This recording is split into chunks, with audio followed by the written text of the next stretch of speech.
Marcos, un gran saludo a toda la audiencia de PDS. Gracias, doctor, por atendernos. Hoy se reúne el jurado de enjuiciamiento de magistrado a las 10:30. Perdón, 13:30. Así es. Sí, Normalmente se reúnen los martes. Te recuerdo nomás que yo desde la semana pasada ya no estoy integrando el jurado. Integran por el Consejo de la Magistratura.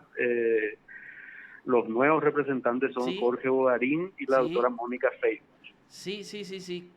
Efectivamente, eso sabemos, pero queríamos hablar contigo, doctor, sobre, sobre temas relacionados. O sea, ¿cómo vos ves, cómo ves con el desempeño de este órgano tan importante a partir de ahora de que ya no formas parte de ese órgano que es el Consejo de la Magistratura? Perdón, Sí, el jurado de enjuiciamiento, perdón. desde, mira, si nos Marco ya te ponemos quiere a echar del ver, consejo, doctor. No. no, un poquito nomás hay que aguantar, no Sí. nos empujen todavía. Sí, ¿qué tal, Carlos? Bien, doctor. Un gusto saludarte.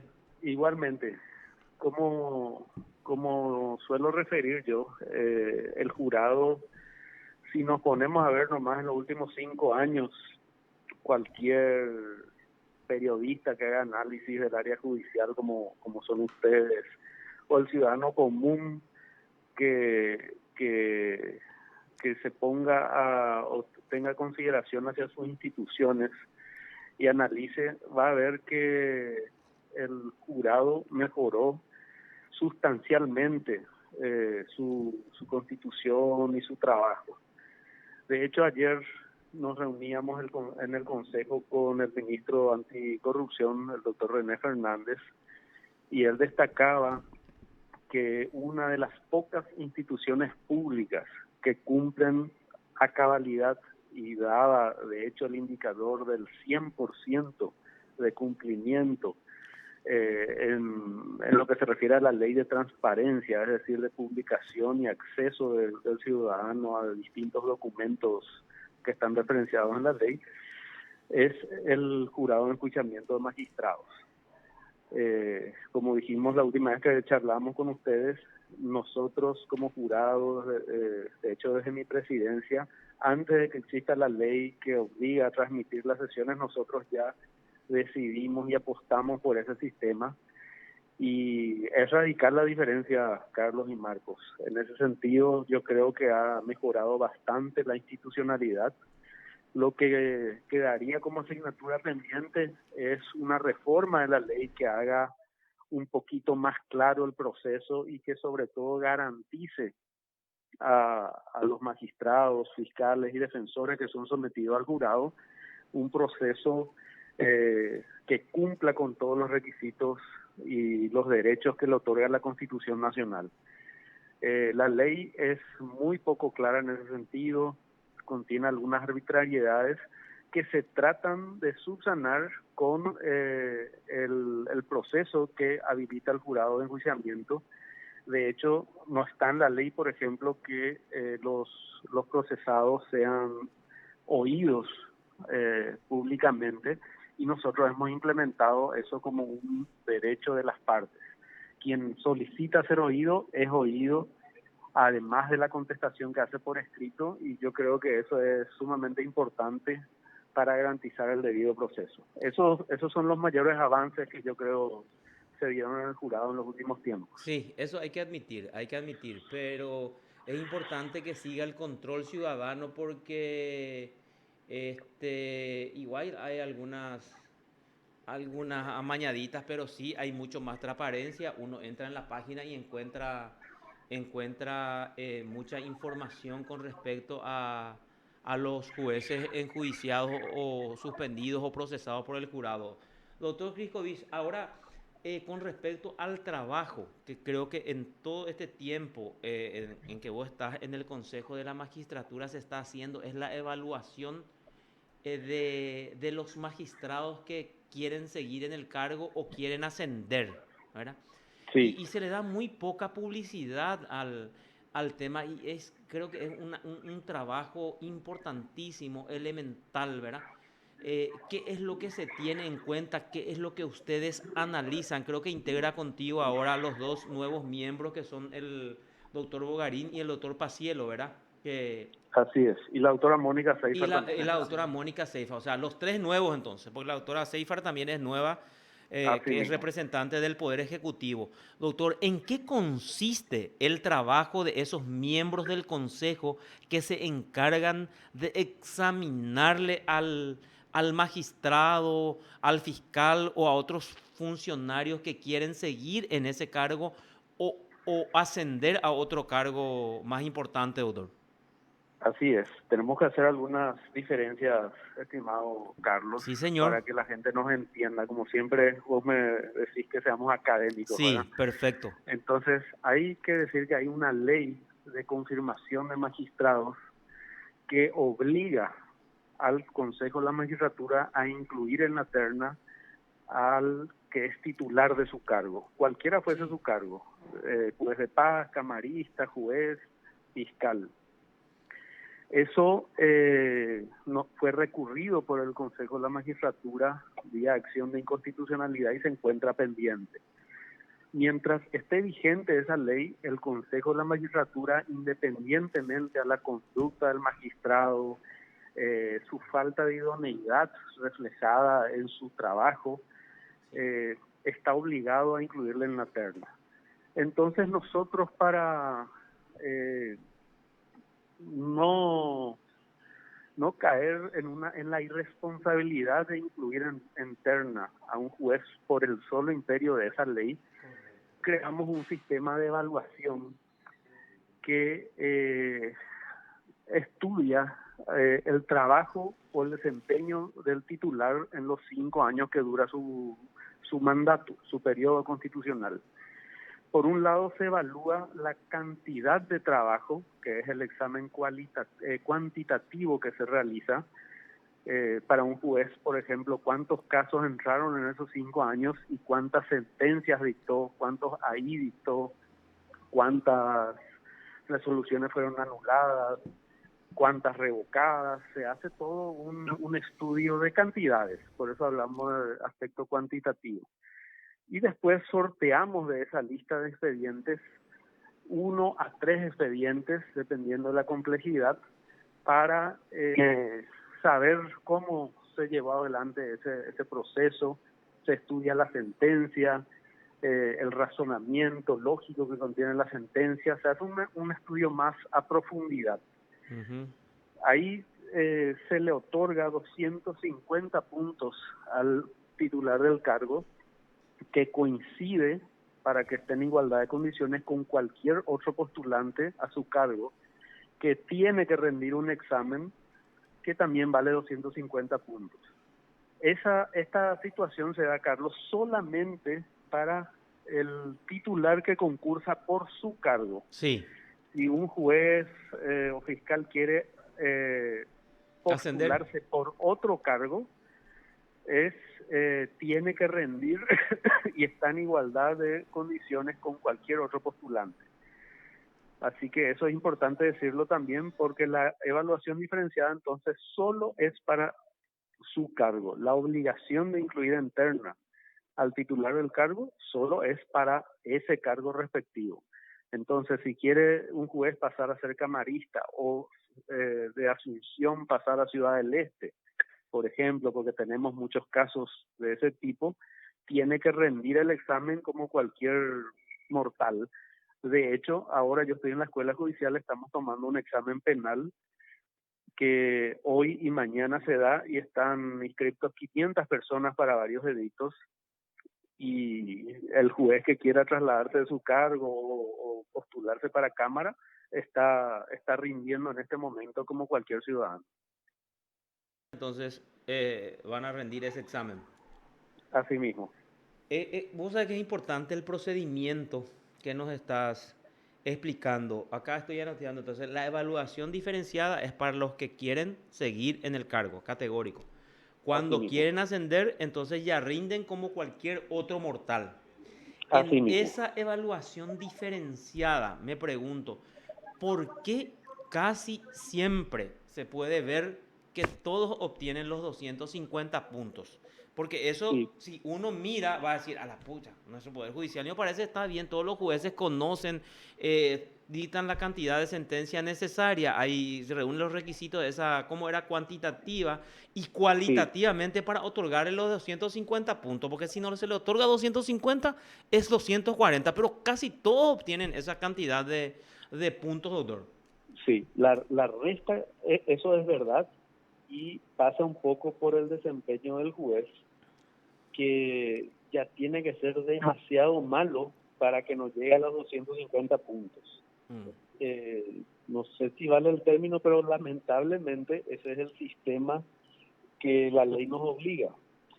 Por eso es que un juez puede manejar 5.000 causas y otro 500 por su realidad, mm, y la proporcionalidad numérica no es la misma, pero en cuanto al trabajo quizás sí. Entonces, de esos 500, él resolvió la mitad, y resolvió 250, y el otro 2.500 llevan los dos 250 puntos. Es sí. casi matemático. Mm, Entonces, ¿qué hace nuestro reglamento? Lo que buscó es una disminución o resta de ese puntaje de mm, 250 a través de otros hechos objetivos. mm, Si uno fue apercibido ante el jurado o por el jurado de enjuiciamiento de magistrados, automáticamente, aunque haya obtenido matemáticamente 250 puntos, se le resta 30. mm, El que fue removido de hecho y vuelve a concursar es excluido directamente de las ternas. mm, Eh, mm. por cada queja, que un recurso que tienen las partes para pedir celeridad, digamos, en los procesos y el cumplimiento de plazos, por cada queja que el tribunal hace lugar, o la corte en su caso, se restan 5 puntos. Por cada sanción administrativa que recibió el magistrado o el fiscal, porque cada órgano tiene su consejo de superintendencia, la fiscalía, la corte, la defensoría misma, también se le descuenta 5 puntos. Mm, En fiscalía, por ejemplo, tenemos casos, Carlos, ahora se está hablando mucho del tema de que los jueces van a marcar. Fiscalía hemos encontrado sanciones por no marcar o por llegada tardía, y eso nos vimos obligados a restarle a algunos fiscales que obtuvieron 250 puntos, pero al ser una sanción administrativa contemplada en nuestro reglamento, se le descontó. Esos son los casos que ustedes que nos están observando, la ciudadanía que consulta, van a ver que son casos que no llegan a los 150 puntos. Y otra cosa importante, Carlos, es sí. que también está contemplado en nuestro reglamento que cualquier persona realice una denuncia con algún respaldo mínimo Mm, contra algún magistrado fiscal, y por lo cual pues ya van a ser 7 años y medio, ¿verdad? Que estoy en el consejo y eso siempre existió. Contado con los dedos han sido las denuncias ciudadanas contra sus jueces y fiscales. Es una herramienta que quizás faltaría todavía utilizar publicitar más. más, Sí. o que se animen los, los las víctimas de estos malos jueces a hacerlo. El consejo, en esos pocos casos que se dieron, le corre traslado al denunciado, se ejerce una especie de sumario o mínima defensa, y se considera dentro de la evaluación, o si se realiza la denuncia en forma posterior, excluirlo o no de la terna.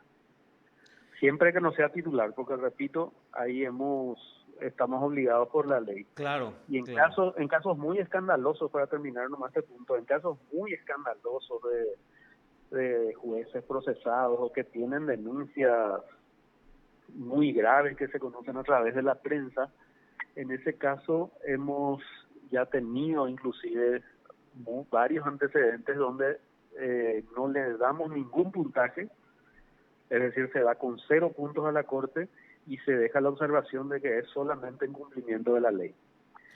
Han Sí. sido casos conocidos que inclusive la Corte no los confirmó después. Sí, más vale, doctor, pero es importante dejar esa aclaración. Ahora, lo que quiero insistir, porque el puntaje es clave y esa parte cuantitativa y también la cualitativa, ahí te quiero preguntar, ustedes, o sea, vos como uno de los examinadores integral, porque yo no sé cómo decirte, por ejemplo, porque hay algunos jueces que no hablan castellano y eso se nota en la sentencia que, no sé, hay miembros del tribunal y esa sentencia del tribunal que no tienen ni punto ni aparte. O sea, todo Ujú. es seguido, por ejemplo, no se puede ni leer. Ese tipo de fallos, por ejemplo, no sé, digo yo, ¿cómo se puede puntuar eso? Y nosotros también con nuestra experiencia periodística, hay cientos de fallos anulados por la Cámara de Apelación, por ejemplo, por falta de fundamentación. O sea, los tribunales de sentencia fundan con 3 o 4 líneas. O sea, le conocemos a varios magistrados que están hace varios años, pero desde ningún punto de vista, yo creo que la sentencia que ellos dictaron puede tener calidad, por ejemplo. Por eso es lo que queremos saber un poquito si es riguroso ese examen de calidad de sentencia. Porque Y como ese es te digo, importante, Carlos, doctor. sí, totalmente. Como te digo, Carlos, es un poco aleatorio todo porque se sortea de esa larga lista de Mm, expedientes que manejó ese juez. Y si le toca la suerte de que haya sido justo una sentencia de calidad, o al menos que no tenga mayores observaciones, pues llevará el 100% del puntaje. Uno de los ítems ujú. o criterios más bien de evaluación es justamente la sintaxis, la ortografía, que lamentablemente no debería ser así, pero es muy común en varias jurisdicciones. Sí, Tienes toda la razón en eso, ¿verdad? Muchas veces uno no quiere caer en ese, o sea, se podría considerar un exceso en cuanto a la evaluación. Yo no sé si el consejo está habilitado a hacer ese trabajo. Lógicamente sí a la hora de la confirmación, pero yo creo que más eso pasa por un control efectivo que tiene que hacer la Corte Suprema de Justicia. claro. Primero, que la capacitación está a cargo de la Corte. El Consejo tiene la escuela judicial, pero la Corte tiene su centro de entrenamiento, de estudios judiciales, el CIEG, y debe preparar a sus jueces. Lo está haciendo, ¿verdad? Pero inclusive, si es necesario, tiene que enseñarle las reglas mínimas de redacción y de castellano, ¿verdad? Yo creo que eso es básico, doctor, porque da gusto leer una sentencia ordenada y bien escrita, por lo menos, porque te ubica bien. O sea, es Así de mismo. fácil comprensión y puede entender cualquier ciudadano. Por eso es muy importante la redacción de la sentencia, porque si no, pues es inentendible. Y si el ciudadano común y corriente no entiende, ¿qué va a decir? Por supuesto que le va a criticar al juez y al Poder Judicial en consecuencia, ¿verdad? Entonces Así es mismo. importante que esa sentencia pueda ser entendible y esté bien en castellano y en guaraní también si se escribe en guaraní, ¿verdad? Así mismo, así mismo. Y ahora hay toda una corriente, al menos regional, Carlos, que pide que el lenguaje jurídico se adapte o sea asequible a la gente común, Hmm. sin que pierda ese carácter jurídico.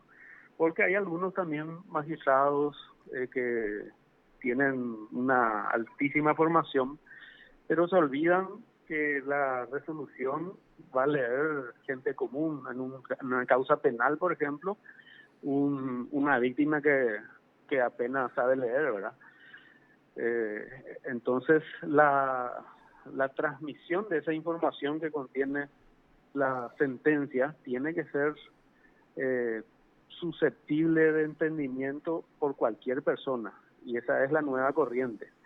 Entonces, se tiene que medir no solo el contenido jurídico que tiene que tener la sentencia, sino también el modo en que se expresan las cuestiones para que cualquier ciudadano sepa cuál es su derecho, porque al final la sentencia es la declaración de un derecho.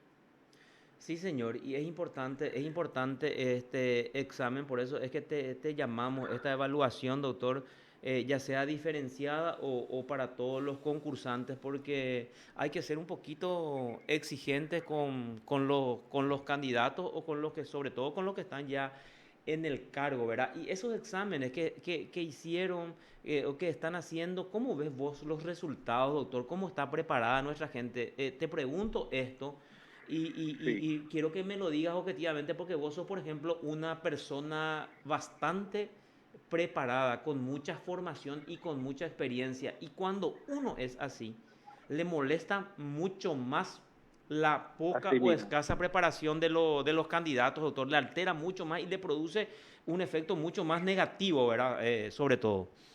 así mismo. Acá estamos teniendo una modalidad muy interesante, Carlos y Marcos, que es el examen virtual, que Mm, es la segunda vez que estamos haciendo y con mucho éxito. Podría generarse alguna duda en primer lugar antes de hablar del contenido con respecto a su seguridad y quiero contarte la experiencia que hoy mismo estamos tomando una decisión al respecto. Por ejemplo, el examen de civil. sí, Eh, Así como te dije, cada examen del fuero que sea tiene 250 puntos. Y ahí tuvimos una persona que hizo 250 puntos. Fue ah, la pues. única que alcanzó el 100% del examen. Ujú. El examen tiene 30 preguntas, no, 20 preguntas de derecho constitucional, 15 de derecho de fondo y 15 de derecho procesal. Son 50 preguntas, 5 puntos cada una, 250 en total. Sí. Y acá, como es todo técnico, podría ser vulnerable el sistema y a los 2 días de concluido el examen y dado el resultado, detectamos que esta persona eh, simulaba que estaba respondiendo porque se la ve y se graba moviendo el cursor de su computadora y hoy hemos detectado que otra persona estaba rindiendo por ella en otra ciudad luego, ¿verdad? A través del IP y el rastreo de la señal. Así que por más que se crea que el sistema es vulnerable, se detectan los fraudes y eso es una tranquilidad que nos da el soporte técnico de la Escuela Judicial para estos exámenes. Hoy hemos anulado ese examen a pesar de que en teoría se puede creer que es una persona brillante, ¿verdad? O sea En que cuanto al... hubo un Sí, fraude, ustedes detectaron. ¿Y para qué cargo aspiraba ¿Es una postulante, doctor? ¿O un no, postulante? no recuerdo, pero Bueno, una persona, sí. o sea que Y anularon entonces, o sea, como ella simulaba que estaba contestando las preguntas así mismo, y es otra persona la que estaba rindiendo en vez de ella. así mismo, así mismo. A la pucha. Y eso, y todo eso se detecta, ¿verdad?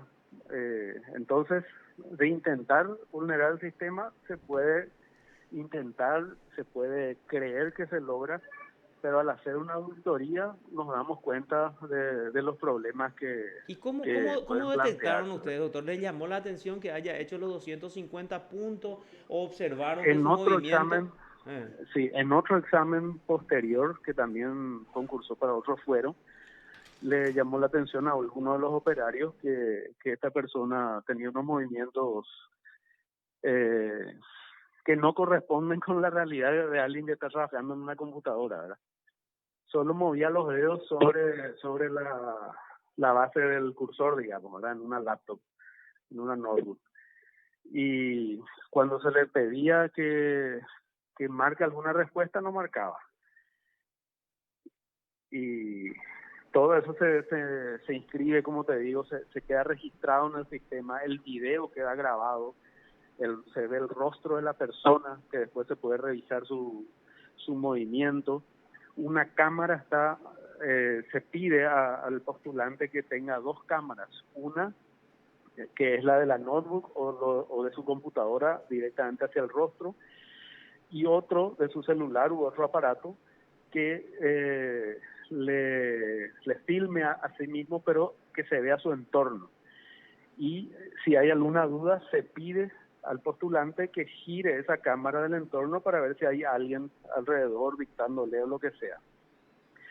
Y en algunos casos hemos detectado sombras que se mueven, entonces eso se le anula, ¿verdad? Entonces justo alguien salió cuando se movió la cámara. Y otra anécdota muy simpática era que como todo queda grabado y queda el micrófono abierto, la persona creyó que apagó ya su micrófono al entregar el examen y sigue hablando y le dice, a la pucha, no te pregunté nada hoy, no me preguntaste nada, le dice a alguien que estaba enfrente. Por lo visto sabías mucho y todo eso se queda grabado. 5 preguntas nomás me hiciste y comienza a comentar con alguien el examen. Evidentemente ese postulante no estaba solo y también se le anuló el examen con esa constancia, ¿verdad? O sea, 2 exámenes en este grupo o ese ya es anterior. No, este que te estoy contando es del grupo anterior. El anterior examen se hizo, creo que fue en septiembre o octubre. Septiembre. ¿Y esta anulación es de cuándo, doctor? Este último. Esta es hoy mismo hicimos. Hoy hicieron y hoy detectaron y hoy anularon. Así mismo. Perfecto. Eso acabamos de hacer, por Acá eso te una teleoyente nos envía un informe. Lina Ramona Noceda de amarilla. 250 puntos ya pues. Probablemente, Sí. no recuerdo el nombre, no Lina- quiero... Lina Ramona Noceda amarilla. Está en la página del consejo, doctor. Sí, todos los Examen- resultados se publican, Sí, Carlos, sí, también sí. eso es importante saber, sí.